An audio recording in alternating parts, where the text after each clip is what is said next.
So I apologize for. I'm assuming I woke you up. Uh, No, no, no. I was I was trying to squeeze my head behind the dryer. My kid was trying to do some laundry and he broke the knob off. So I'm back there like in all that dust trying to take it apart and fix it. Then my yeah, phone starts ringing. I'm like, what the fuck? and then you got my dumb ass like, hey, where are you? Hey, yeah, I, I'm the other retarded kid you got to take care of. Yeah. So it's all good. yeah. So you're Josh Newman's buddy, and I had Josh on here a couple weeks ago, and I would like to say Josh is now my friend. I would like to think Josh is now my friend, and we've had a blast. And but I saw you were his first guest, and I watched the first couple minutes of it, and I was like, "Yeah, Josh, this guy's cool."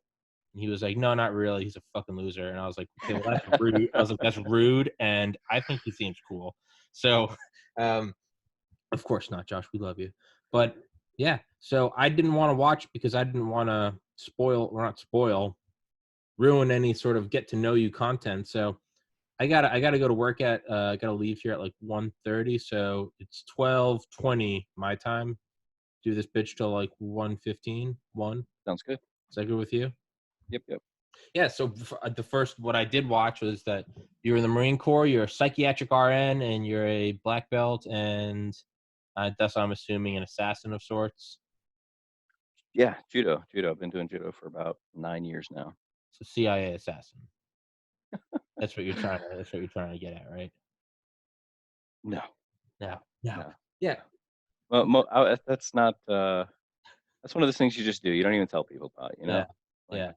Yeah, well, I've had on guys that were in Delta Force and then went on to they can't legally say it, but the CIA Special Activities Division. And I'm like, how secret was it? And they'll be like, how secret was what? And I'll be like, oh, okay, yeah. So, yeah. For anyone that's ever played any of the Black Ops video games, if you play those, that's what your character is in. He's in the CIA Special Activities Division. That is like the original Black Ops, but yeah, no. Um, I'm most interested in why'd you get into psychiatry, psychiatric RN? dude, I never wanted to be a nurse. I was getting ready to leave the Marine Corps, and then it was all for family reasons. And I grew up. My mom, pretty much did things by herself, and I got a half sister. Her dad stepped in, and filled that role, and was just a blessing in my life. And that's my dad. But that relationship didn't work out for too long, and so it was like me and my mom, and my sister growing up, and my mom had us when she was real young, so like we were super poor, and like it was a struggle.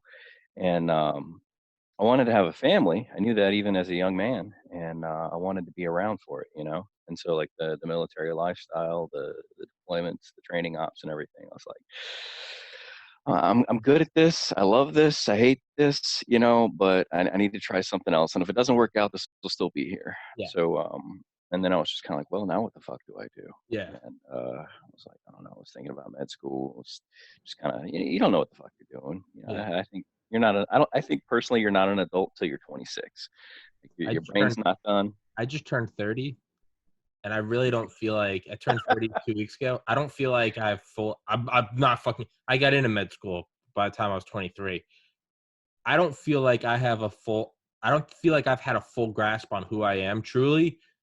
Probably until around like January of this year. And it's not like I have that feeling and then every 6 months I look back and I'm like, oh, I'm an idiot. Like I am, but this is like a first in my life where I'm starting to look at things and I feel like I'm sober even though I haven't like drank or smoked in several years, I feel like I'm sober in reality for the first time in 30 years. So to kind of agree with you, yeah, brain doesn't finish developing till then. I don't feel like I don't feel like I've hit the adult check mark really until like the last 6, 7 months. Up until now, it's just been a torrential cascade of hormones and depression and stress and existential crisis and voids and not know, speckled with jerking off and getting drunk and eating fast food. And it's just kind of been a whirlwind of torment. Not to completely cut you off, which I did, but it's sorry. But yeah. No, no. I know where you're coming from, man. I remember in like April or May of 2005, I had I had bought my first like decent vehicle, you know, like I had like a hoopty truck in high school, you know, I wrecked it and that was kind of it. But I remember my dad saying, now when you wreck it, and I'm like, I'm not gonna wreck it. And he's like, when you wreck it. Like it. Yeah. Yeah. Anyway, so like I bought myself a Jeep Cherokee and I still have it. Like Dude, that was the my first car. and I had I'd gotten married, um, married my high school girlfriend, you know, we and still married, been married for 15 years now. So we got a kid due in just a few weeks, and I got an 8-year-old. So anyway, like but I still feel, you know, I remember feeling like I'm still like that kid that was in high school, you know, like I don't know what the fuck I'm doing. Yeah. But I'd gotten through boot camp, gotten married, which I told you not to do. I'd gotten base housing, so I had like a little crib, I had my vehicle, I had my lady. And I remember driving to work at like 5:30 in the morning, and I had like a little fold out electric razor, you know, because military, you gotta shave. And so like I'm shaving and I'm driving to work and I'm like, I'm pretending to be an adult. You know, like I remember like this is so fucking weird. Like Role play. right. You know, you get into that whole like fake it till you make it, and then Yeah. eventually like you realize you're not faking it anymore. You've kind of gotten used to it. And that's what this whole ride has been, dude. You asked about being a psych nurse. I'm like, I got out of the military and was looking for what can I do that's going to give me options. You know, it's going to be a versatile career path. I jumped into the Marine Corps not really knowing shit about what Marines were or did. I just saw the dude standing there at school one day. I'm like, that dude looked cool as shit. Like, There let we me go. check that out. Yeah, Yeah. and then yeah, hook, line, and sinker, gone. And You still there, Lane? God damn it, Lane. Lane. No. You there? yeah, I'm a moron. I somehow like just cut off my internet. I'm a fucking idiot. Sorry, you said so you said hook, line, sinker, and then it yeah, went into yeah. the So void. like to it and I figured everything out, you know, along the way, like, oh shit, this is what this is. And so I was getting ready to leave and try and, you know, start the next chapter in life. I'm like, I don't want to obligate myself for too long on anything, you know, and I was thinking about medical school, but like, damn it, that's a long career path and that's super expensive. And I wasn't 100% on it. So like, let me just, what can I get started with that'll give me, you know, an inside view without all that, you know, 250 grand in debt and all that shit. And so, What? um, this was If, 2000. This I was gonna this is say 2008. if you're lucky, man. I was looking. I got Yeah, into Miami med school. They were like, yeah, without interest, it's gonna run you around 360,000. yeah, It's yeah. 2013. So I don't know. I had some people recommend nursing was a big thing. I looked up the info on it, and there's a projected shortage. So I'm like, all right, make some money. You know, tons of different things you can do. And so I went into nursing school and fucking hated it. And but I can't quit. You know, like Yeah, you're not gonna beat me. You know, yeah. so and then I just applied for every job I could find within, you know, 50 miles of the house when I got done. And then I got one full-time job offer. And it was funny because I went to a state psychiatric hospital as part of a clinical rotation. You know, you go on these little field trips as part of your schooling. Mm. And I went in, I went into that hospital, and it's just like involuntary commitments. Like this is what people think of, you know, when they think of psych hospital, they think straitjackets and seclusion rooms and all that. And it's really it's not like that. But I'm walking in and like I'm hearing all these people yelling, all this weird shit's going on, people talking to themselves. This dude's having like snatching stuff out of the air and eating it that doesn't exist, you know, just completely psychotic people. And I'm like, not no, but hell no. Like I will never do this. Yeah, And then, you know, like 8 months later, I'm like, hi, first day of work, you know. yeah, And I just stuck it out, man. It ended up being something I was really comfortable with, really good at. Um, you know, nobody winds up and working in psychiatry on accident, not the people who stay. Um, and so it ended up helping me kind of grow and deal with some of my own shit that I didn't even realize that, you know, was going on. And it was a challenge, but I feel like I'm better off for it. yeah. I don't really work as a psych nurse anymore. I did that job for about 9 years, and then just recently was offered a management position at a different hospital running a geriatric psych unit. Mhm. So it was like my first foray into mid upper management and trying to figure out what the hell I'm doing all over again. Yeah. So definitely, once again, it's like deja vu. Like I'm pretending to do something. I don't know what the fuck I'm doing. Just Yeah. making it up as you go. But Yeah. it's going well.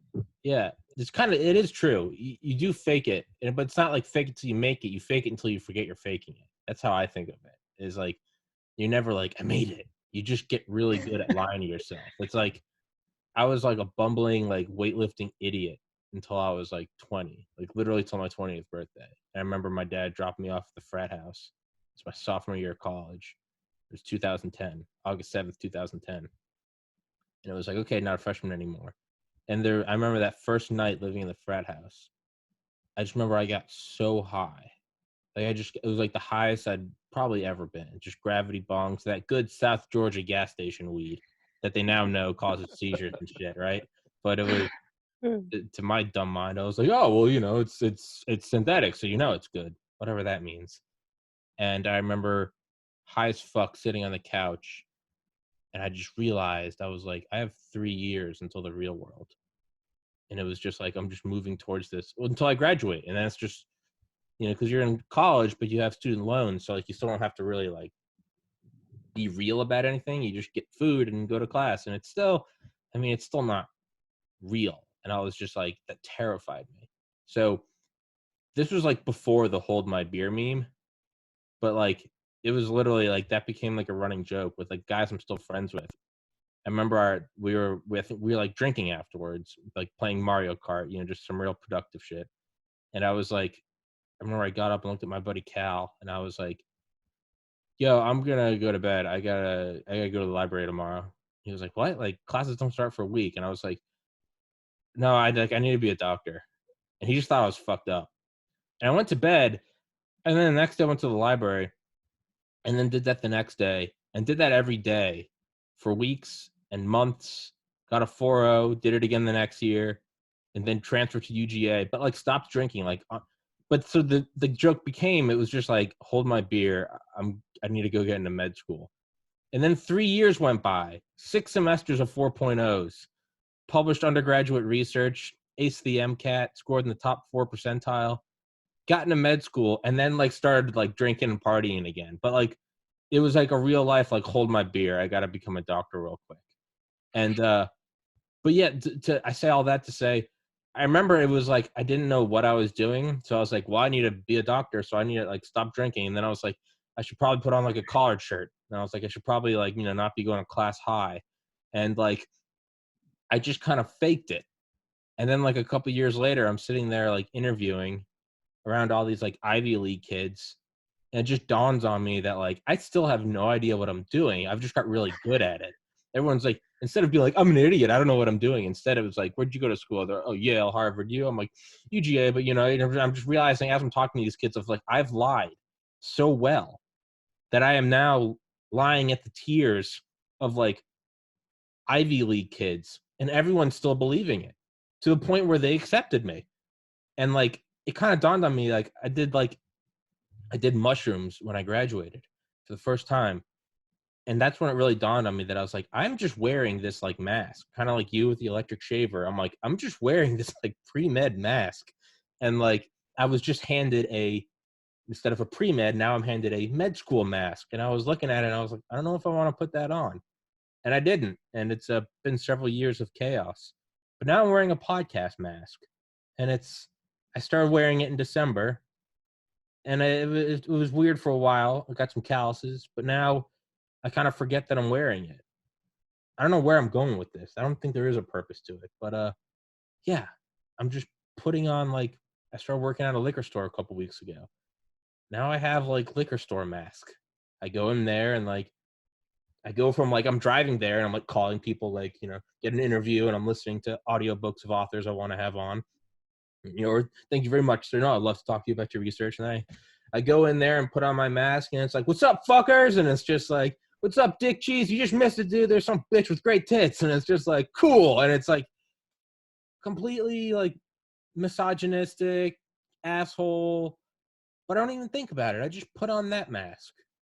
And then I leave work and I'm listening to a book about like cyber warfare and the DoD, and I put on a different mask. I don't know where I'm going with this. Lane, help me out. I'm talking. Saying too much You stupid know, shit. we're no, it's normal. I mean, and what you're describing is just part of the human experience. You know, you don't. I remember a conversation many, many years ago. Um, a young Marine looking ahead to my first deployment and listening to some older guys who'd been around, who'd been in a couple tours already, and they were talking. And there was a certain uh, leader in the company that they didn't really respect, and they just flat out said, you know, he's a bitch. And I remember thinking like that doesn't make sense, you know, like we're fucking Marines, you know, like that's the antithesis, you know. Mm. And and I want to come back to that in a minute because I got something else, but uh, you know, and then they got into this conversation of like, well, how do you know, you know, because apparently, you know, the guy acted like he was all hard and tough, you know, motivated leader. And but when the shit hits the fan, like some people just, you know, close in, they curl up, they shut down, you know, and then other people lean into it, and that's when they, you know, it's when they wake up. You know, it's that guy who he was a store clerk for, you know, 15 years, and then a war kicks off, and suddenly he's Billy fucking badass, like that's his jam, you know. Yeah. And so, and I just remember this guy, this big old black dude, you know, he had hands that were ginormous, and he said, "If you's a bitch, you's a bitch," you know, and like, and it was like one of those things, like the way he said it, the attitude behind it wasn't dismissive or disdainful. It was just like, this is a fact. Like you don't know until you're in it, and then if you're a bitch, you're a bitch.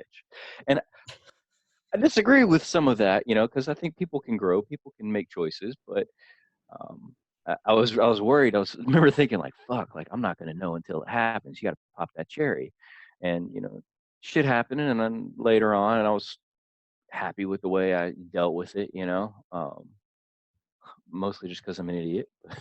I remember I was sitting inside a forward operating base, and we had the trucks like all lined up, ready to roll out, and there were some like some hooches, some places where people were staying, and I was standing next to the armored truck using the mirror to shave. Once again, shaving, Yeah. and milestones. Yeah. And so I'm in the middle of Fallujah, and there've been these random like mortar strikes. These guys would go and they'd set up some mortars, they'd drop a few rounds, and they'd leave. You know, almost like pot shots, but Mhm. indirect fire. And so I'm sitting there shaving, and then shit just starts blowing up. And so I'm like, fuck. And I remember being kind of irritated by it. And so I opened the door to the armored truck, got inside, shut it, and kept shaving. And shit kept, you know, blowing up for a minute, and then it quit. And I was like, all right, are we done? And then I remember like my staff sergeant come out and he's like, Patrick, what the fuck you doing out there? Get in here. And I'm like, why am I leaving the armored truck to go across the open, you know, dirt to get inside the sandbag little hut, you know? I'm like, all right, staff sergeant, I'm on my, you know, I go. But I remember thinking like, well, guess I'm not a bitch, you know? Um, But Guess I was at the same time, I was like, I'm fucking stupid. Like, I should have been hurrying, you know? I should have been like alarmed, but I was just like, are you fucking kidding me? Like, like you're an asshole. anyway. That's what Mike Durant said about Gary Gordon and Randy Shugart and the downed Blackhawk in Mogadishu. You know, the two Delta Force snipers. They said, you know, one of them was killed instantly, but another one was like shot a couple times in the chest and kept fighting. Mhm. And the way he describes it in his book, In the Company of Heroes, it was like Gordon kind of just, at one point I heard him just say, it wasn't in pain. It wasn't, oh no. It it sounded like he was a little irritated, like it was just going to make things harder. He went, I'm hit. Shot a couple times in the fucking chest. And he goes, I'm hit. God damn it. Just kind of like, meanwhile, just mowing down Somalis. Yeah, fuck. God damn it. Like you step on a Lego. Like, where's Bobby? You left out your fucking Legos. It's just like, dude, took a fucking 7.62 round of the collarbone and was like, I'm hit. Like, fucking gotta do everything yourself. Like, yeah, maybe you're just not a bitch. Yeah, I've thought about that. Like, I wonder if it can even, you know, if use a bitch, use a bitch. But it almost sounds, you're right, like not dismissive. It's just like look, if like I'm 5'8", like hey, if you're not tall, you're not tall. It's just it's not anything I did, right? It's just like if you's a bitch, bullets start flying. Like it almost seems like it's almost like a predisposition. Like you just you're a bitch. It's nothing personal. You a bitch. If you're not 6'8", you're just not gonna be the center on the basketball team. It's nothing personal. You're You just not know, 6'8". the other thing I was going to go back to, I'll tie it into this. I was sitting in a classroom with a bunch of people who outranked me one day. It's a technical course. I was a mortarman by trade, and this was like something I had to do to work in the next job billet within the platoon. And we had a break in the class, and this old gunnery sergeant gets up and he walks up to the board, the whiteboard, and he writes out three numbers: um, 80, 15, and 5. And he said, well, I've got a couple minutes. I just want to share with you guys something. And I don't know what prompted this. I have still no idea where it came from or why he did it. But he said, 85. This is 85% of the Marine Corps. All you fucks that signed up. This is what most of us are. And right out next to it, he wrote, nerds, geeks.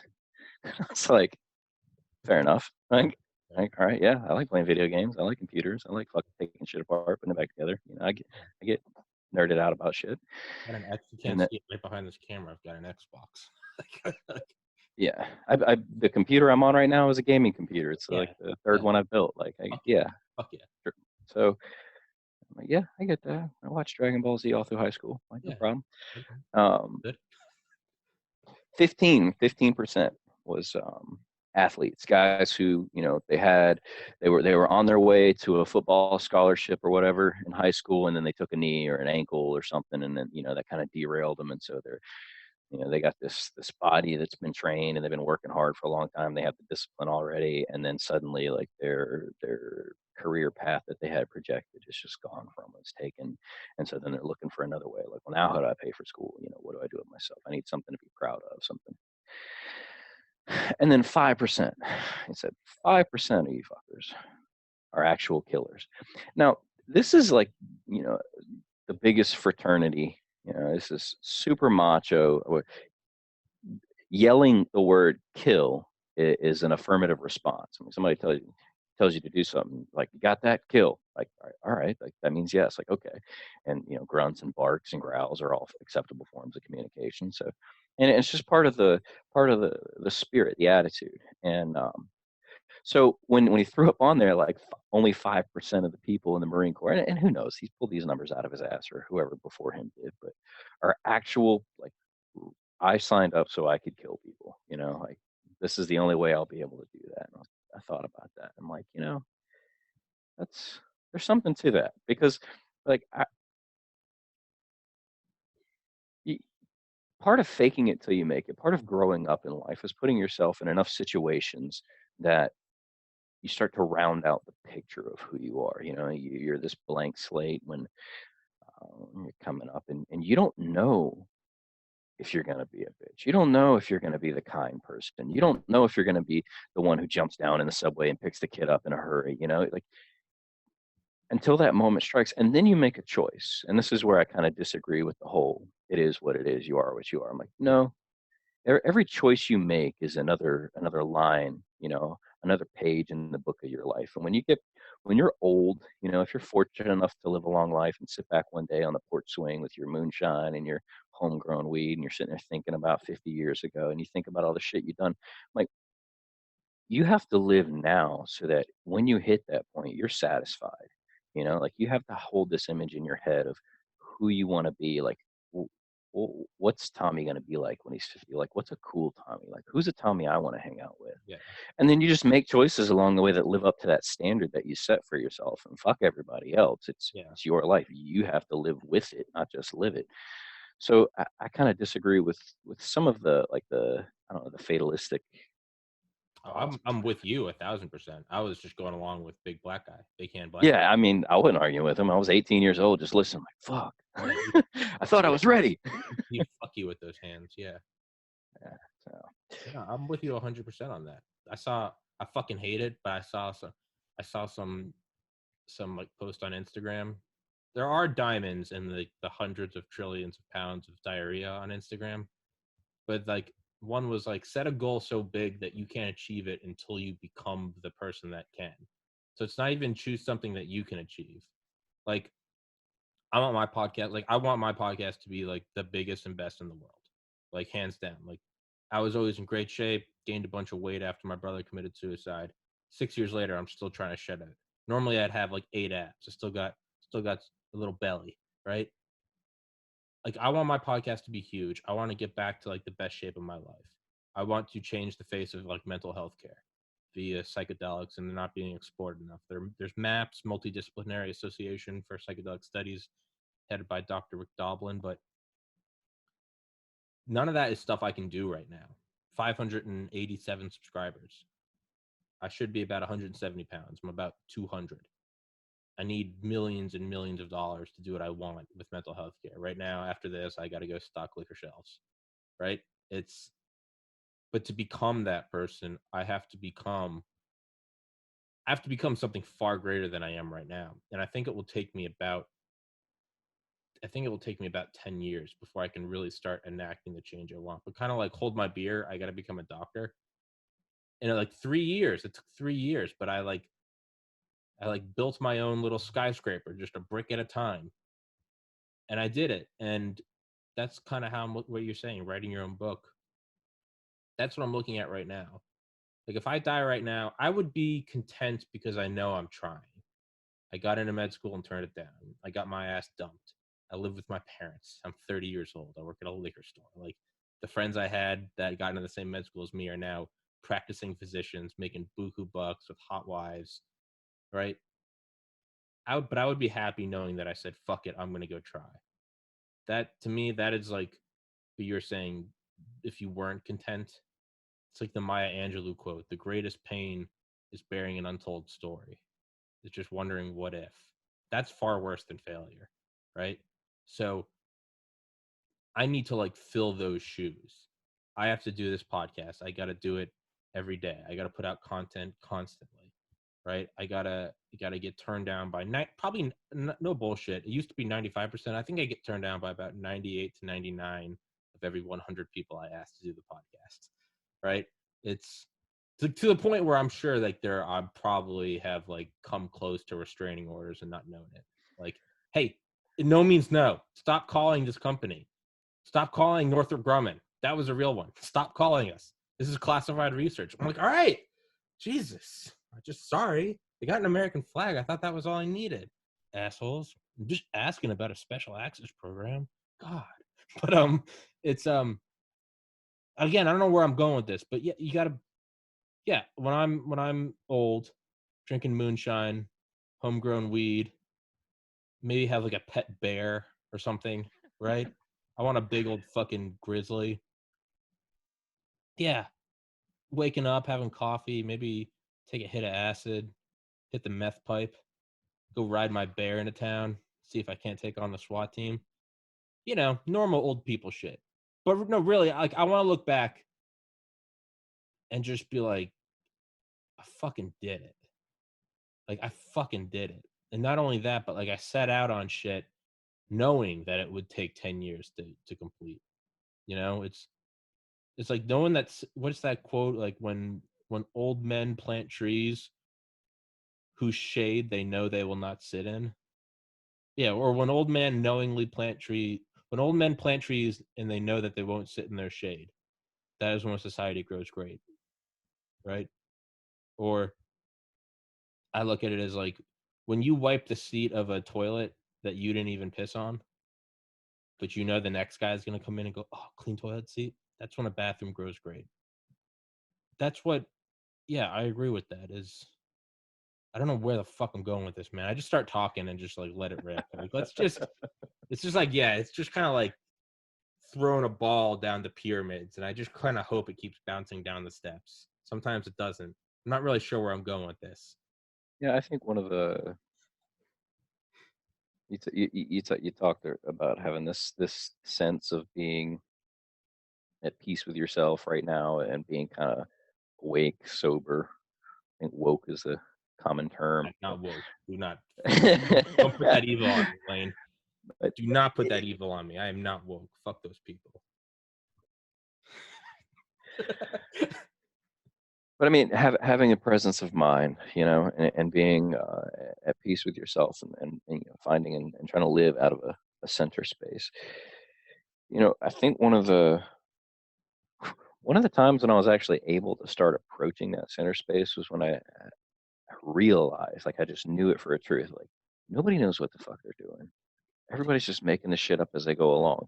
Like, that's one of those fine lines between child and adult, when you realize, like, holy shit, we're all just making it up, and you cross that line, like, welcome to the club, you're a grown up now. Like, So liberating, yeah, scary, liberating, horrifying, free. horrifying, but Well, it's freedom is scary for a lot of people. I had a chance to recently offer in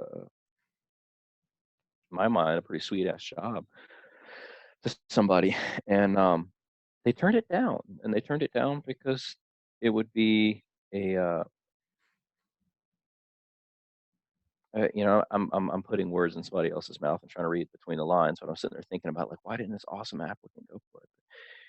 I think the freedom was scary. They kind of gotten used to operating in a space with certain people and certain rules and structure. They become comfortable, and that comfort was their coffin. They weren't going to grow out of it. And they turned down what would have been an awesome opportunity because of it. comfort is addicting. It can be a coffin, but it can. I used to, when I decided not to go to med school and was like, I'm gonna go fucking do this thing. Probably and I think that's why I'm an adult now. Is really up until this year, I was like, I had friends that are doctors, they're lawyers. All of my friends are far more intelligent than I am. Doctors, lawyers, accountants, they are smart fucking people. And they all have wives, they're married, they're in like nice houses, but it's all like 9 to 5. And up until this year, I was like, why are you doing that? Why are you not just fucking going for it? Why are you not, fucking take your clothes off, dip your dick in paint and make modern art? Like, why are you not just going for it? And then this year, it was, I just realized I was like, like I'm not in a relationship, but I was like, man, like if you were married, like with someone you love, with a child, there may not be anything more rewarding than going out and being the breadwinner and coming home tired, but being like, I did that. And now my family has food and they can pay for school and my wife has health care. And I was like, oh, like it's not because they're like pussies who don't want to go out and, be the next Post Malone or the Beatles. Like they've just found their own bliss. And I always used to look at it as like coffin.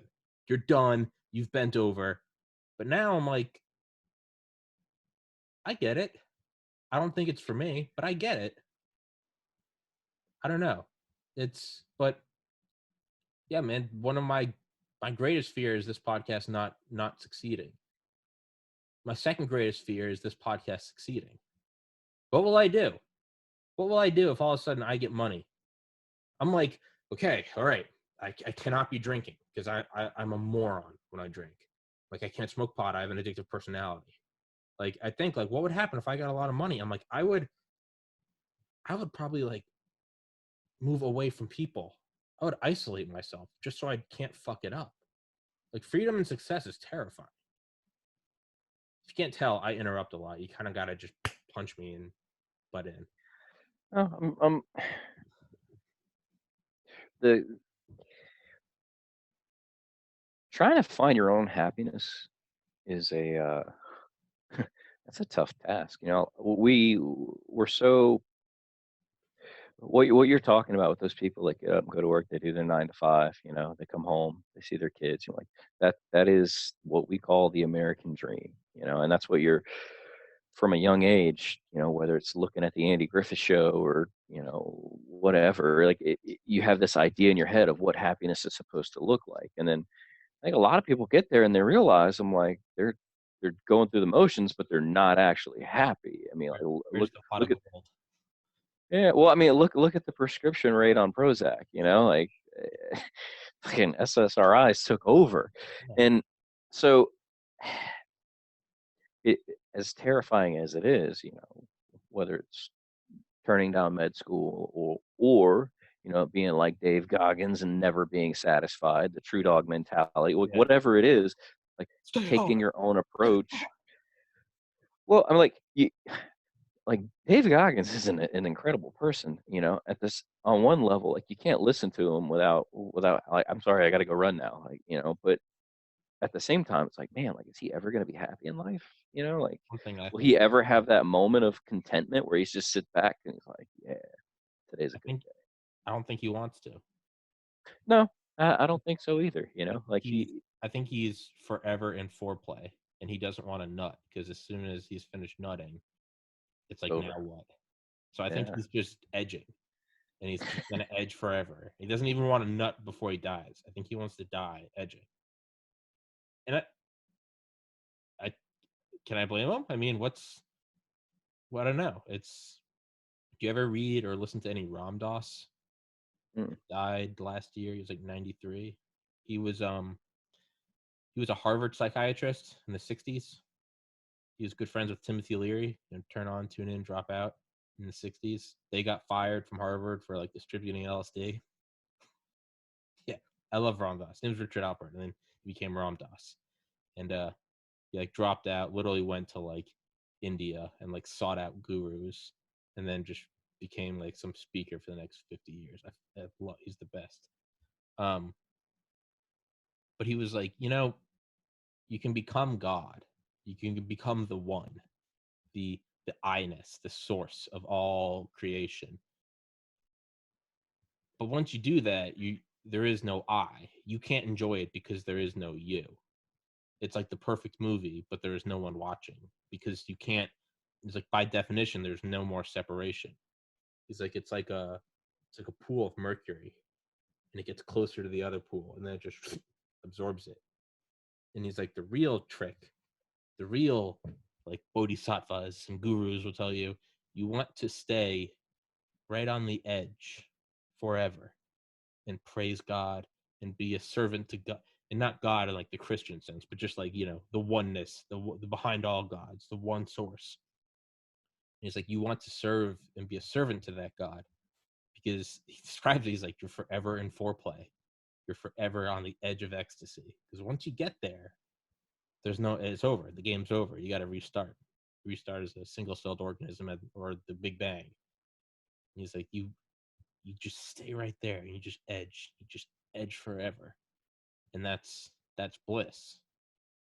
I don't know, I'm not enlightened, but That idea of enlightenment, that is something that persists so much in human thought. You know, I'm a big sci-fi fan, books, audiobooks, movies, and like the idea of as a species hitting a level of technological development where we transcend physical existence, whether it's a digital thing or like multidimensional thing, like we're outside of time and space. Like the idea of attaining something beyond this is something that has just been so pervasive across cultures.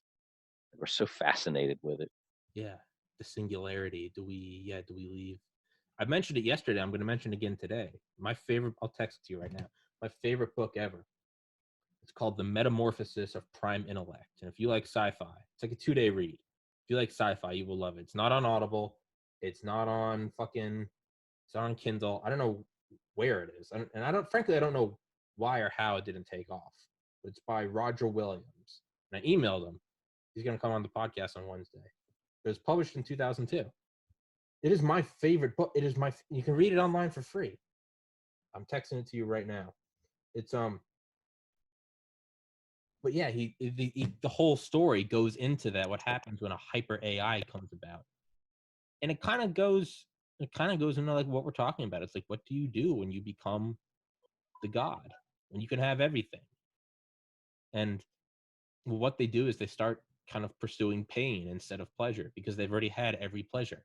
What do you do when you've had everything? Well, at a certain point, when you've had everything, you've had sex with every fucking person that you've ever lusted after, you've done every drug, and beyond even like human desires, you've become a horse and had sex with a penguin while looking at the Sphinx on fire. That is Whatever.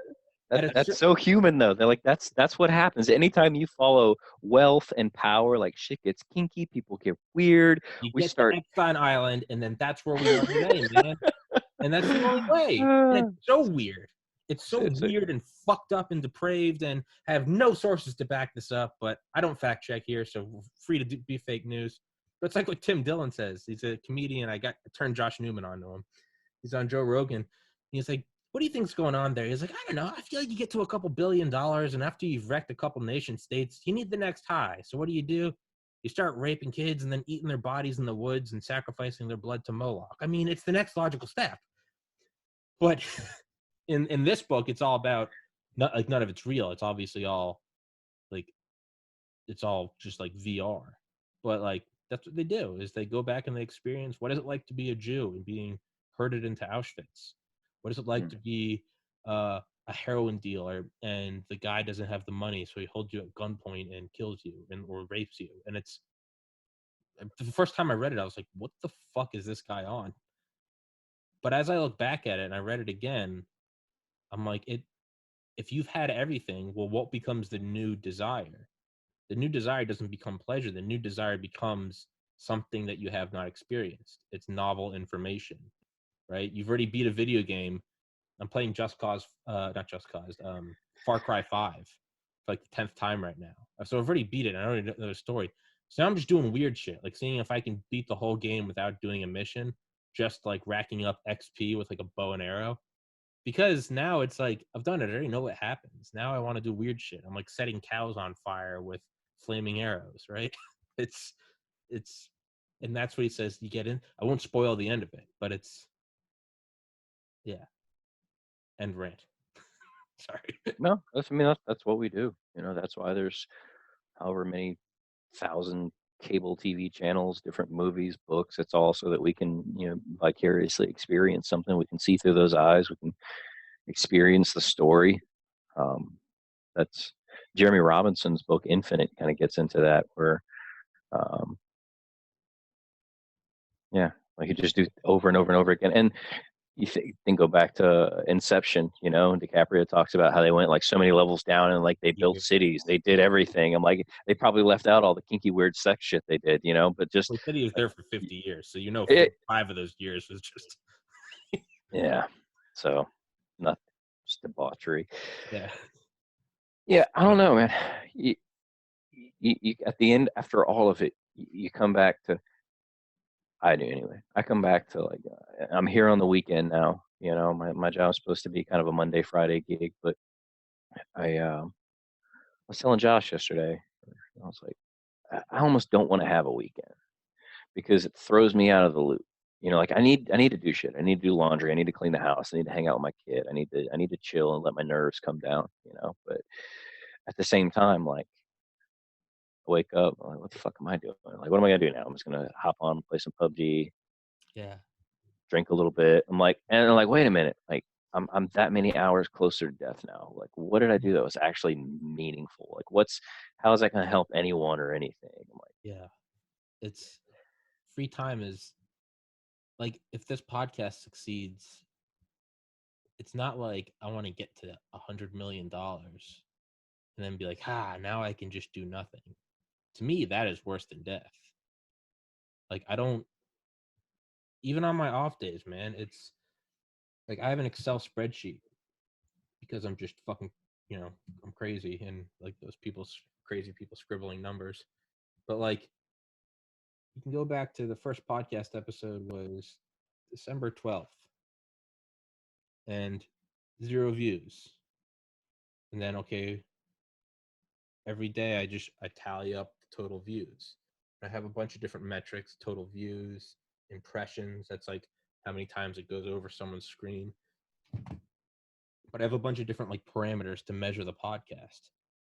But it's because on days where I don't do anything and I'm just this much closer to death, I try to do something so that I can have something to show for it. So like even if it's not a new podcast episode, I'll go, spam it on some subreddit or Facebook post or whatever, right? I'll just go plug my own shit under some anonymous username just so I can see it tick up a little more. And then like I don't mind sitting back and playing video games. But like I'm with you. I don't like the days of nothing because I can't even enjoy it because I'm like, what am I doing? This digital era, the internet age, and we've got these kids coming up, like they don't remember a time without Facebook or Instagram or followers or influencers. And my son, he said he's 8. He's big into Minecraft right now, and he told me a couple weeks ago he wanted to be a YouTuber and just play Minecraft. And that's all he really does. He's got a couple of people he follows, and that's fine. Whatever, have fun with it. It's goofy stuff, but we have this mechanism in place now that we can use as a metric, maybe even a proxy for success or impact or meaningfulness. When you look and you count that, like if you weren't living now, if this was 30 years ago, 100 years ago, like what would you be doing to satisfy that need for validation? Like how did people deal with this shit when they didn't have that right there in their hand? Like, is there wisdom to be had in trying to pursue that, like, as a thought experiment? And what's going to come after this when fucking everybody and their grandkids got a YouTube channel? Like, there's so much out there now. There's not even enough time to know what all of it is, much less actually like savor it. Yeah. I wonder. Uh, I've thought about that, and I wonder if it's almost like some chicken and egg shit, right? It's like in The Lion, the Witch, and the Wardrobe. The one thing I remember from that book was that like there's like a chicken pot pie, and it never runs out. Every time you take a slice, it just kind of materializes again. But the problem is it makes you hungry. So you're just always eating this chicken pot pie, but it never runs out. And then like you eat it to death. And like the question arises is like, man, if you always had that chicken pot pie, how you at some point you'd be like, man, thank God I have this like always refreshing, self-refilling uh supply of chicken pie. I wonder what people did when they didn't have this. Well, eventually you got to go, well, that makes you hungry. So they may not have had that endless source of food, but they also weren't endlessly hungry. So my answer to your question, my dumbass hypothesis to your question is, what did people do without that constant validation? Was there a need for constant validation? Are we like, how yeah, did they get likes without yeah, Instagram? They're like, what are likes? They're right. like, how do how did you post selfies? Most of these motherfuckers have never even seen a mirror. What are you talking about? Right? Maybe it wasn't. Maybe it was just like, I don't know. Maybe validation was like, I've got like 5 chickens in my coop, bitch. Like, I'm come sure. Yeah, home. Hey, girl. my Hey, wagon girl. wheel has 26 inches. Hey, hey, yeah, yeah, yeah, really? You want some animals, girl? You want some clean clothes? I got running water. I got a windmill. Mm. It was just probably the same flexing back then. And you know what? They were probably at a point where they're like, man, we should go back to the good old days before wagon wheels, back when people were real, right? And you go back, and what is it? And then it's fucking you're building the pyramids, and they're like, man, remember the good old days back before we had blocks of rock? Those people really just were living in the moment. And you go back to them, and it's early agriculture. They're like, remember when we were just hunter gatherers, and every day was just to hunt for food? And then you go back to them, and they're like, hey, remember when we were just apes? And then you go back to apes, and it's so is it all bullshit? Are we just always nostalgically looking back to an area where if we went back there, we'd be like, "Oh, these people suck." You're like, I mean, I, people have always sought meaning in existence. I don't know. My personal thing, I got to a point where I was like, you run a big risk of just hitting like this existential wall, right? yeah, And out, once you go past that point in the exploration, it's just like, well, nothing fucking means anything, right? What's the point? And it's for me, like that gets super depressing, right? Like it's liberating, but then at the same time, like, well, nothing really matters. yeah. Like, no, no, no, I'm here. This fucking matters. It's Um, and so then it just becomes like, well, the only thing I can do, the only measurable difference I can make is the efforts that I can take that are going to positively affect other people. Whether it's a stranger, pulling over to help, carry somebody to the gas station because they ran out of gas, or it's, trying to see my kid grow up and be hopefully healthy, mentally sound, functioning adult, a productive member of society. Um, and so like that will go on, you know? And I think that's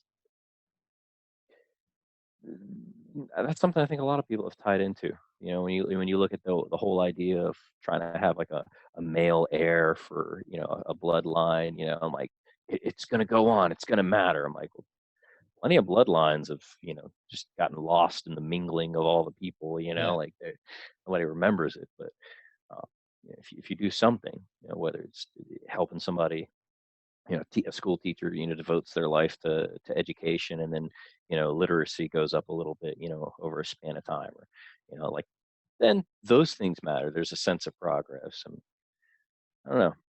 I got a friend of mine who he went kind of hard. He went kind of crazy for a little while, and he went hard on the whole prepping thing, and got a storage container and to bury it in an old silage pit, and was, you know, just he got a little weird.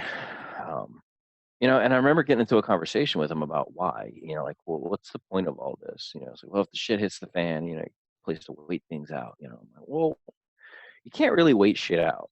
You know, like, thermonuclear exchange. There's nothing well, to beat. yeah, like one, like either it's bad enough, it's just the roaches and the Twinkies, or, uh, like I'm in southern Mississippi. You know, we had Katrina hit, and that's something that most adults kind of remember profoundly. I'm like, the next day, like, people just got out, you know, you got your chainsaw, you got your truck, you know, you got out, you started clearing Yeah. brush, you went, you checked on your neighbors. Like, nobody just sat and waited for somebody else to come do it. You know, like, Mm. whether it's you know, world war or a natural disaster, and at the end of the day, like, somebody gets up and goes to work the next day. You know, somebody gets up and fucking just starts, and like, that's where I think, like, the whole if you're looking for a sense of identity and being a man, if you're looking at trying to find some comfort in your own existence, some validation. I'm like, you get up, you fucking go to work. You Yeah. know, you do something that makes the world a better place, that provides for other people. That way, when you're sitting back and you're on your porch swing drinking your moonshine, like, you're like, yeah, I built that, you know, or Yeah. we cleaned that up. We helped those kids, you know, like, I Yeah. pulled that lady out of that house, like, whatever it was. I'm like, that's the book you're writing, you Yeah. know. Yeah, I agree with you. Go into that nihilism, and it's liberating at first, and then it's crushing depression. But if you wait out the crushing depression long enough, for me, like the liberating experience was probably like 6 months. The depression was like when I decided I didn't want to go to med school because like life is short. That was like 6 months of like I'm free. Then I lost a sibling to suicide, and that was about 6 years of nothing matters. And I still don't think anything matters, but because I don't think anything matters and I don't think that there is purpose, that thus includes or it that there are no rules. Well, then that means there can be no rule against making a rule. So if there is nothing matters and there's no purpose to anything, well then there's no one to tell me that I can't make say that everything matters and there is purpose to everything. There's no because there's no if it's all just a blank canvas, well then that means that on that canvas I can also say this does matter. There is purpose, and so it's a field that's kind of small, but I like it. It's I think it's called positive nihilism or optimistic nihilism, and it's nothing matters. Be happy because you can just say, yeah, no, we're here on this little rock floating through space. But dude, if someone has a sunburn and you give them some like aloe vera and Tylenol, if someone doesn't have any water and you donate to help build a well in Africa, and now some kid has some water. No, I don't look at it like the bloodline where this will have effect hundreds of years down. No, eventually it will all fucking turn into dust. But like right now, if right now someone's thirsty and their throat hurts and there's nothing worse than being thirsty, and then you doesn't even have to be some kid in Africa. You get up early and your friend is hung over on the couch and he wakes up and goes, and you hand him a water bottle and he drinks it. In that moment, you alleviated pain to a sentient individual. There is value in that. It doesn't matter how fleeting it is. In the infinite void of creation, someone's going, I'm fucking thirsty, or dude, I got a shit. Can I use your bathroom? You can use my bathroom, man. And that person gets to fucking take a dump. That is real. No, I don't know if your name is going to carry on 1,000 generations from now, but if you provide just a little bit, just alleviate some pain, How is that not the most important thing? To me, that is purpose, right? Am I just crazy? You sure you don't want to be a doctor? Yeah, I know, right? There's the why aren't you a doctor? Yeah, exactly. It's yeah. The flip side, the flip side to that, you know, of allowing yourself to find meaning in those things is, you know, anybody with average intellect, you know, has had a moment where they've been in a conversation with somebody and you're like, okay, I can do things this person can't, you know? I'm like, and maybe it's not intellect, maybe it's skill, maybe you learned a trade, like whatever. Like, so then you kind of have, in my mind, maybe I'm wrong, but like you have an obligation to help those people, you know, that don't get it, that don't see it, that don't understand. I'm like, that's really when we get into all this social angst and people arguing about what's right and what's not right, and you know, tribalism and everything. But like, if you have the ability, are you not obligated? Hmm. You know, how is that going to affect you on your porch swing? Yeah, or your big Kodiak bear. It's the smartest person I know in my life, and I won't say his name. Just call him. I don't even know how to. Just call him Lane, right? It's not you, Lane. Sorry, but it's we'll call him Lane. No, we'll just call him Bob. I knew Bob in high school and college. Bob is the smartest motherfucker I've ever met in my life. It's also the hardest work I've ever met in my life. Some people are hard workers like me, not necessarily smart. Some people are smart but don't try hard. Bob was one of those people that was smart and tried hard, right? I studied for 9 months for the MCAT. I got in the 95th.6 percentile. Bob studied for 3 weeks, got in the 97th percentile, right? Fuck Bob. Bob, this is when we were 23. Bob could be 30 now. Bob could be retired. Bob is that smart where it's like he's one of those people that like, he could have picked up investment banking and just, made a couple million in a couple years and then just been retired for life. And I remember asking Bob that one night and we were pretty fucked up. And I was like, dude, you could do anything. And he was like, I know. And I was like, you're a fucking genius, dude. He's like, I know. And I was like, why are you being a doctor? Like even medicine, like you could, if you're just interested in biology, you could still go into pharmaceuticals, man. Cash the fuck out. And I remember him saying, I believe it is my purpose. I believe God put me on this earth to use what I have to help those that can't do it. If he could study for the MCAT for 3 weeks and got high as fuck every night afterwards, would wake up and then study.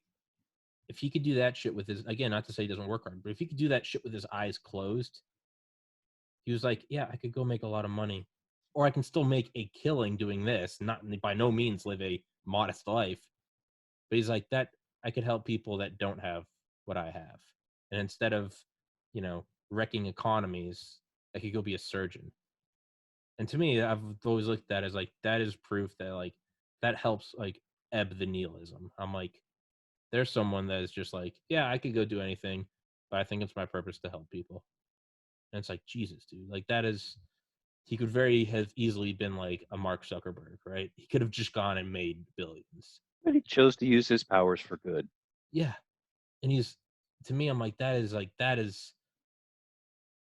why I shouldn't be a doctor. Cause I was like, how many years do I need to do this before I can retire? And I'm like, and you know what? I don't think my head's in the right place. But yeah, dude, I do think it's right that you're right. It's you have to use that to I think it is an obligation. I I don't think you should be forced to, but I think it's like a moral obligation. I think you gotta like use your powers to be the best person you can be. And then buy a grizzly bear and smoke meth into your golden years. Fucking math, dude. I don't get meth. I don't get it Same. at all. Dude, I lived in Georgia for 15 years. I Still don't have seen. understand it. All right, so working with people who were so psychotic that they didn't know they were psychotic, people who were like the court had to force them to go to the hospital to get a little treatment.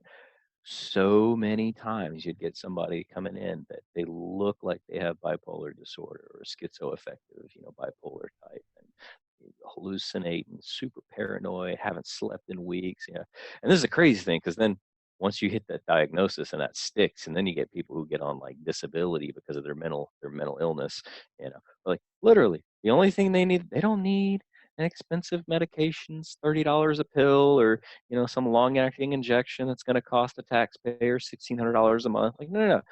All they need to do is leave meth alone. But that shit will fuck Easier you up said than so done. bad. Easier said than done. Yeah, I don't know anybody who has been on meth for a long time, and this, yeah, I smoked meth for 7 or 8 years. Like, no, Nope. I don't know anybody who's like that. Nope. Nope. I don't know. And having lived in South Georgia, I went to Valdosta for 2 years. Even there, I didn't know anyone that did that because it was just like, just stay away from it. Just stay away from it. Actually, take that back. I have one friend that was in the Marines, and well, he was selling meth in high school. Well, he didn't do meth. He was selling meth.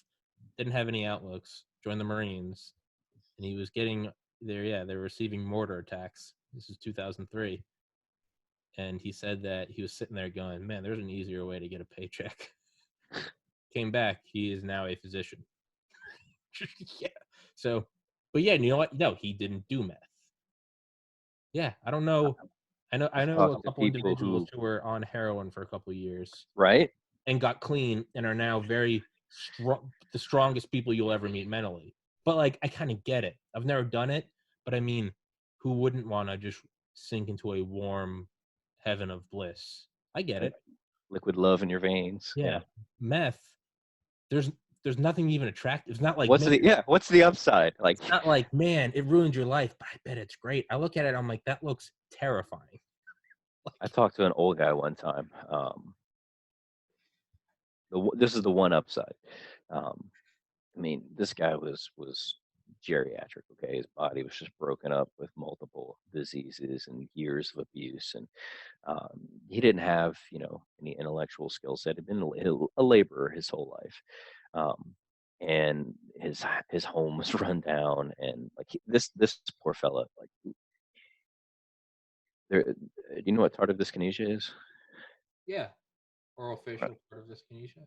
Well, and too, like choreic movements, and like, yeah, a lot of times you see akathisia tied in with that because the people who suffer from that are on high doses a lot of times of antipsychotics, and so you get like this weird squirmy ants in your pants kind of thing. Um, this guy looked like that. Like he literally could not sit still, but it wasn't from anybody messing with his dopamine receptors. He was in so much back pain that like he couldn't. He just it was there was no such thing as a comfortable position. Uh, And so he was so debilitated from his back pain that he couldn't work anymore, and his house was getting run down. And so he ended up coming to see me at work, and he, because he'd gotten kind of out there, and it was meth. And he would take some Lortabs, and he would smoke some meth, and man, he felt great. He fixed the floors in the house, like he repainted the walls. He was I up get on the it. roof. I get Like, it. I mean, like he's like, I finally have energy. I'm like, I yeah. I get it then. I mean, if that's your whole life and now you can't even do that, it's kind of like the nuclear bunker. What is the point of surviving? You were waiting for Mm. what? For the cobalt levels to go down? Like there's a nuclear winter and yeah, everything's irradiated and you go up there, you're gonna be coughing blood in an hour. What are you waiting out? Maybe he looked at it as like, what is he waiting out? Like this isn't getting better. Maybe he's just like, fuck it, just fucking rip some ice, take some more tab, and I can go I fucking can work work with your again. hands. Yeah. You know, that is an anomaly, okay? That's someone who's won the lottery twice, and when you ask them what they do for a living, they go, "Whenever I need money, I go to get the lottery ticket." That's not how it's used. No one does that successfully. The people that do it is just like you don't count. You're an outlier. It's not that you're an outlier. You should not be included in the statistics. The guy Well, that fucking smokes meth responsibly so he can do like carpentry work, that that doesn't count. It just doesn't it, count. you got to consider the context, though. Again, Yeah, you got this nothing else. wh- well, no, I'm saying he still ended up at the psych hospital. Like Oh, I the didn't get that. That went in one ear and out the other. All right, never yeah, mind. yeah, no, no, no. Like he came to see me at work. You know, Oh yeah, your work is at us. Okay, yeah. yeah. Okay. So All right. Yeah. like this was not This wasn't a casual encounter at the gas station or anything. No, Yeah. this is at the psych hospital. If you're This is this here, is it's not the for a state good. took away your civil liberties because you're too fucking crazy right now. Okay, so never mind. I go against everything I just said. Well, even but no, actually, you know what? I'll die on this hill. Even then, it's like, Well, truck drivers, yeah, people. Well, and I don't know. Damn, it's been so long. I don't remember the details. I remember hearing about the Air Force and the Go Pills, the for the long flights. that's still a thing. That's not an old thing. They've just got No, better I just chemistry. I don't know the current state on things, and I don't know what they're using. Hopefully, They're it's called it's adrafenil, armodafinil, and modafinil. They're drugs that the pilots back in like the 40s we just give them like meth, right? In the 70s it was I think it was like meth a little just a little more methy. But in like the 90s we got really good at it. And you made something that didn't make them high and there was no withdrawal. You just didn't feel tired for 60 or 70 hours. And that's how you'd fly from Langley to Baghdad and back. what's the downside to this? Like, why is this not at Walmart? Like, So in 2011, I actually bought some of this stuff. I was to say because we're getting into study drug territory, which is something that I never had any experience with. So I bought it from South Africa. It was yeah, right. I was living in Athens, Georgia. It's been 9 years, so I don't think it's illegal anymore. But I bought it from South Africa, knowing that it came from some shitty, almost like the Nigerian prince. But I found some like pharmacy online in like Johannesburg. And I was like, I knew what the compound was because like you were thinking, I was reading about all this. I was just kind of like laughing about like meth. I remember I still have the book, a psychopharmacology book, and I was reading about it, and it got to and I think it's called like Eugorics or something. That's the category of drug. It's EUGORIC. I could be butchering that, but it was like I think the French produced it, and I remember reading about it, and I was trying to like, well, I was like, where's the funny part? Where's like the debilitating psychosis of being awake for 80 hours? Yeah, And it was like you will crash afterwards because your body is tired and like you need a couple days off, but like that's fine for B2 pilots where their job is to fly the B2. They go do that and then they come back and they rest in the States for a week, probably mandated rest. And I was like, man, where do I get this? And I was like, okay, well, I'm not like a B2 pilot. And then I was like, I bet someone in the world sells this somewhere. oh You yeah. couldn't get a prescription in the United States. And I found it in South Africa.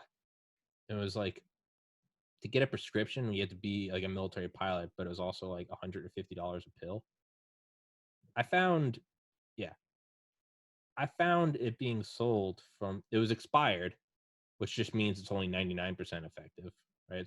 Expirations don't quote me on that, don't really mean anything with a lot of medications. But with Sure. some, it's the difference between life and death, but, fine gray line.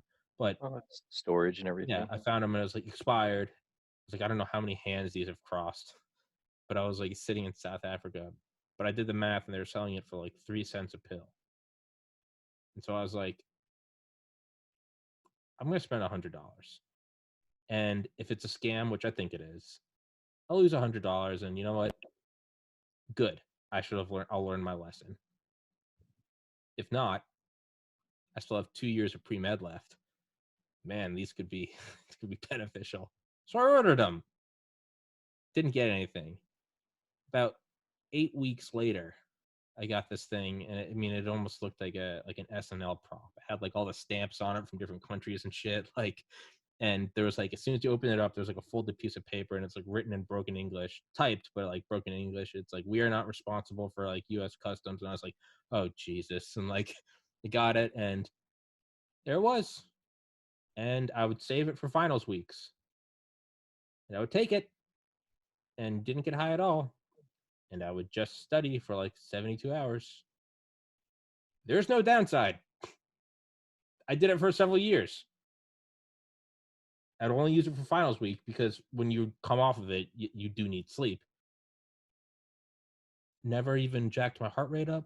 It was it felt like less than didn't even feel like Red Bull. You just it's not a feeling like what does it feel like? It's the absence of fatigue. You're not like, oh, I'm high, not euphoric, not jittery. You just didn't feel tired for like a couple days.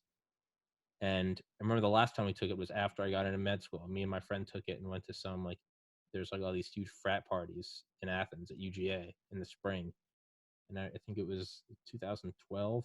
I remember we took it and we stayed up like all day drinking, like all day, like heavy drinking where you don't like pass out at like noon. We were drinking till like 4 a.m. I remember he looked at me and he was like, this is dangerous. He's like, because we're not gonna die from this. We're gonna die from like drinking. And I was like, you're right. Yeah. I remember the next day I gave I had it in like a little lockbox. I gave it all to I gave each friend like a pack. Friends that were going to med school and law school. And I was like, save it for when you really need it. But I got rid of it because I was like, that made me think. I was like, this isn't going to kill me. I'm going to do something on it that's going to kill me. So, yeah, dude, now if you're seeking a high, I don't know anyone that's gotten a high off it, but it was called adrafinil, ADRAFINIL. And now you can get prescriptions in the United States. They sell it for like narcoleptics, but they made it into like enantiomers, so now they're just charging through the nose. It's called modafinil and armodafinil, Okay. and they're back up. But adrafinil, you got to take it on an empty stomach, and you can just study for like 3 days. Like, Wow. like I'm not kidding, dude. Like, study for 12 hours, go take an exam, come back without even taking a nap, study for another 18 hours, go take an exam. And your brain just stays Just stay. primed and ready. Yeah. The problem is if you do want to go to sleep, you can't. So you take it. It's like, I'm doing this because it's finals week. It's the end of the semester. I know I can crash. It's like going home for Christmas. I know I can go sleep for a couple of days. Yeah. Where are the downsides? I don't know. It's been 8 years since I've taken it, and nothing long term. I don't know. There's no downsides to it. How come we're not all on it? That's the question. Yeah. I know you keep waiting for like what's the catch? I don't know. I don't know. I got into med school. I don't know. And if I can find it, God knows that I wasn't the only one who found it. Oh no. To me, that just means I'm sure I could have said this name at any med school interview, and all the kids' heads would have turned. No, you didn't get. No, you don't get that high up with. I'm sure they all were. I'm sure it's probably on Wall Street and Vegas, and I don't think you take it as a party drug. I think it's too valuable. I think, yeah. I mean, it is like the limitless pill.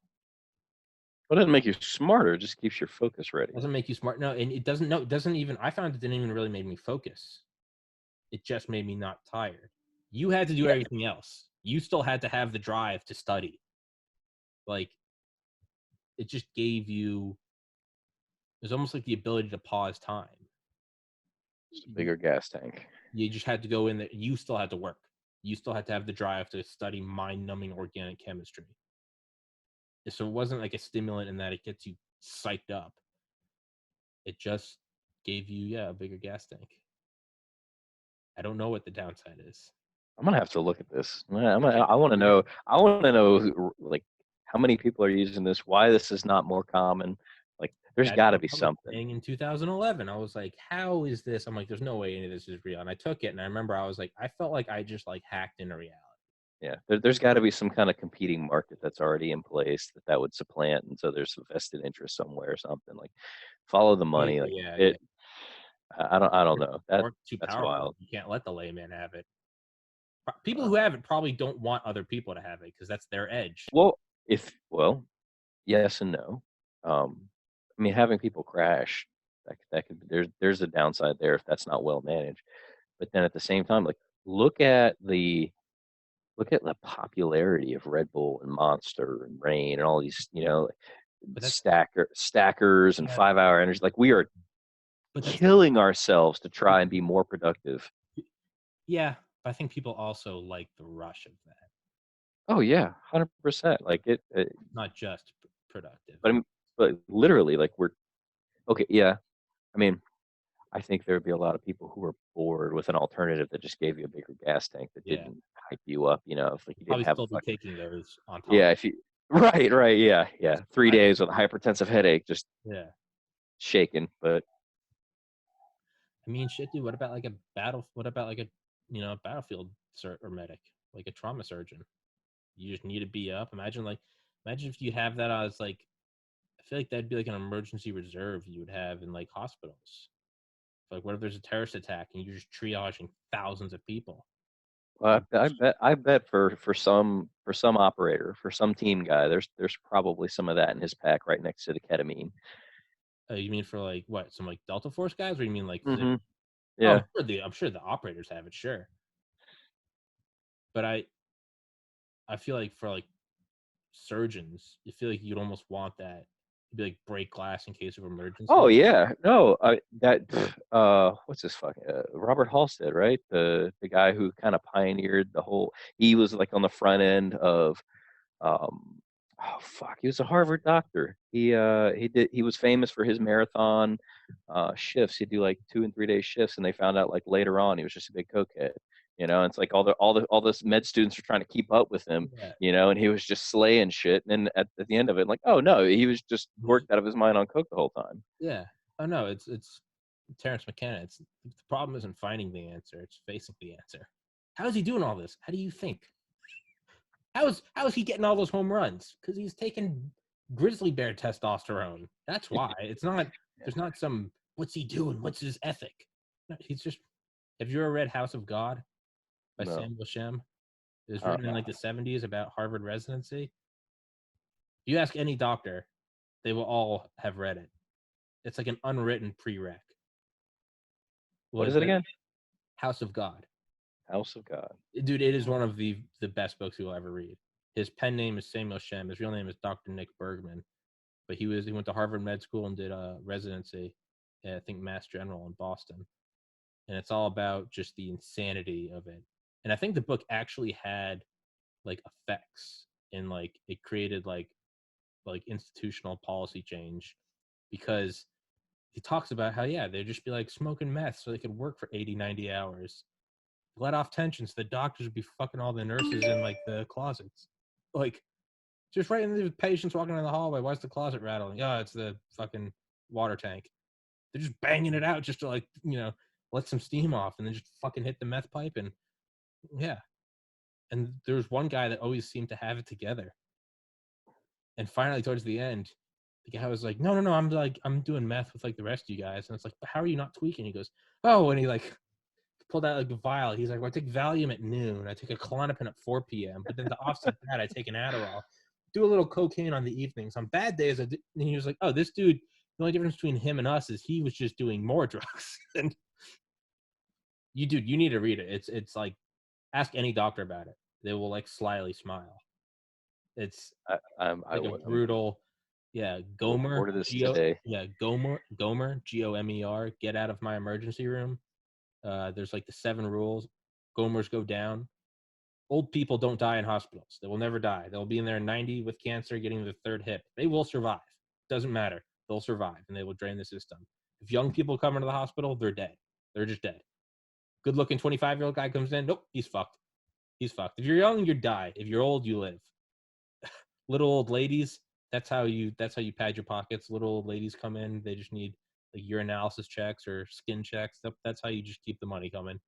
It's like the 7 rules of the fat man, and the fat man was some like nihilistic doctor. Huh. It's dark as fuck, dude. It's dark as fuck. This is all shit that I've seen, You read the book, and, okay? and, Well, you're and a practicing nurse. Read the book, and you'll be like, okay. Got House of God, Samuel Shem. It is an unwritten prereq for anyone that's going into anything medicine related. okay. Thank you. Dude, you will fucking love it. It's what I love is the guy is so smart. He's a Harvard physician, and I think he works at NYU now. I think he's in his 70s. He's so smart. What I love about the book is he just disregarded like all grammar. There's just run-on sentences for pages on end. He just use it's just rantings. Was he He just didn't bored even when he wrote it? Maybe he probably did. He probably wrote it then. You're right. He probably did. And he's like with his wife during it, and he like cheats on his wife, and he finally like admits it to her, and she's like, I knew you were. He's like, what the fuck? And she's like, no, don't worry, I cheated on you back. And he was like, what? And she was like, well, if you can accept me for it, I'll accept you for that. And he's like, and that's when our relationship really started. He's like, we've been married for 40 years. But we just like, oh, it's like, wow, if I can see through that, then she can accept me. Yeah, and he eventually realized that it was all just like a scam, or not a scam. He's like, there's no winning this. You just get worse. It just gets worse and worse and worse. He goes, so he's like, I decided I wanted to do medicine, but I didn't want to do like the madness of medicine. So he became a psychiatrist. And yeah, I don't know if it changed anything, but I know he wrote another book after that, and I started reading it. But yeah, then I think that was when I decided I didn't want to go to med school. His other book, it's called it's where he goes to do a psychiatry residency. It's Heartbreak Hill, I think. What you can find it. The House of God is his like. That book has been there's one of like the most printed books. It's in like every language. Every med student ever for the last like 50 years has read it. It's he doesn't call it Harvard Med School. He calls it Best Med School, BMS. He has Harvard Residency, which is best residency, and it's dude, it's insane. It is insane. You read it and Okay, you're like, I'm sold. yeah, you read it and you're like, it's almost like you grow up and you're like, I can't wait till I have it together. Man, I gotta be at work in 7 minutes. But he was like, it's not like you have it together. You realize that no one has it together. You read that book, you'll be like, oh, it's not that doctors are like a cut above. They are. He's like, you're like, oh, every doctor is just they have no idea what's going on either. I come in, I'm like, I don't know what's going on. In their minds, they're thinking, I don't know either. Well, let's figure it out. It's like it's crisis management. There's no such thing as fixing. You just kind of put it off. You live a little longer. Gomers go down. I'm gonna go order this book right now. You need, dude. It is that is like a one day. You sit down, you can't stop reading. It is fucking hilarious. It's amazing. It's brutal. It's Samuel Shem or Nick Bergman. He's a boss. But yeah, like Harvard hated him for it because he like exposed all their dirty secrets. The only way you can stay on is if you hit the meth pipe. Like you gotta roll hard, man. You gotta always be. Oh, I know I gotta get. But he gets into it. And I can't spoil it for you. I don't think it can be spoiled. But actually, no, I don't want to ruin it for you because it is still funny. But he eventually becomes like the best resident in like the most hilarious manner. He just says fuck it, and then he gets to like the number one spot where all the doctors are like, this is the best one. He's like, I'm actively not trying. Like I'm actively just like leaving shifts. I'm actively just drinking and sleeping in the closet. And shit would just he would go in and these people would be like, I don't know what's going on. And he would be like, yeah, well, I'm gonna run some tests. He just wouldn't do anything. He'd be like, I'm gonna give you your medication intravenously. He would just give them water. And these people would like miraculously get better. To the point where like the benefactor of Harvard, some dude who like a wing was named after him, he comes in and the guy just lies to him the whole time. He's like, yeah, I'm gonna check your levels. He like goes back and just like smokes a cigarette and like plays cards. And like, a couple hours later comes back. He's like, yeah, no, your enzymes are good. And the guy got better. And he like went. That guy went to like the dean of the med school and was like, "This is the best goddamn doctor I've ever seen in my entire year here. Like, I will continue donating so long as this man gets raised." And as this guy's going through it, he's like, "All right, this is all just horseshit. Then none of this matters." It reminds me of And the Catch Me If You Can. it is. It's like it's got the catch me if you can, mixed with Groundhog Day, mixed with Office Space. That's what it is. He just, I don't give a fuck anymore. Nothing matters. And then he succeeds wildly. And he's just like, wow, this is all horseshit. I'm leaving. I'm going to become a psychiatrist because that's real. And then he gets there and he goes, holy shit, they're even crazier here. No. No. Yeah, you will love it. You'll absolutely love it. I should be at work in 4 minutes, but never mind. Yeah, I have to be there at 2, but I should be there at 1:45. But I need to go. Lane Patrick, I need to get you and Josh Newman together and we'll party. Read that book and we'll do an episode and talk about it. I'll reread it. Sounds good, man. Sounds Fuck good. yeah, man. Thanks for doing it, brother. Stay safe. Godspeed and say no to meth, everyone. You heard that here first. Say no to meth. Not even one. I'll see you, buddy. Thank you.